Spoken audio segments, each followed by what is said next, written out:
మొయినాబాద్లో యువ న్యాయవాది స్వప్న అత్యంత దారుణంగా హత్యకు గురైన ఘటనపైన జాగృతి అధ్యక్షురాలు కల్వకుంట్ల కవిత తీవ్ర దిగ్భ్రాంతి వ్యక్తం చేశారు.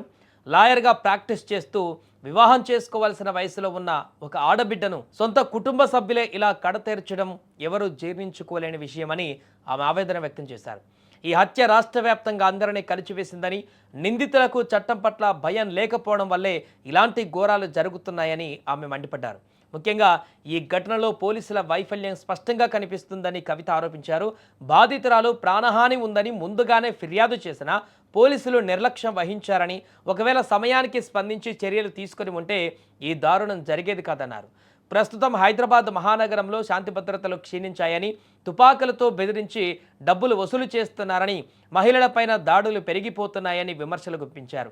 ఏదైనా ఫిర్యాదు వస్తే పోలీసులు సీరియస్గా యాక్షన్ తీసుకునేలా ప్రభుత్వం కఠిన ఆదేశాలు ఇవ్వాలని ఆమె డిమాండ్ చేశారు.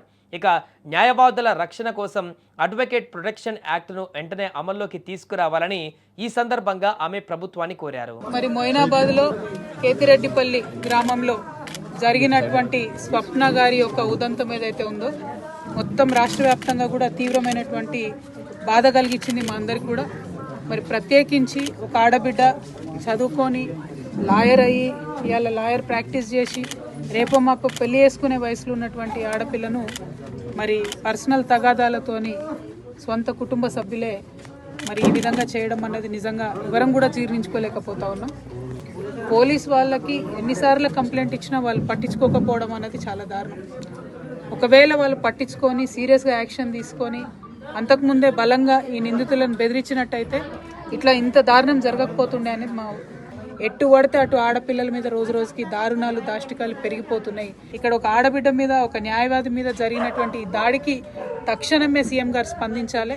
స్పందించి మరి ఏదైతే నేరస్తులు జైల్లో ఇప్పటికే పెట్టినారో వారికి శిక్ష తొందరగా పడాలి.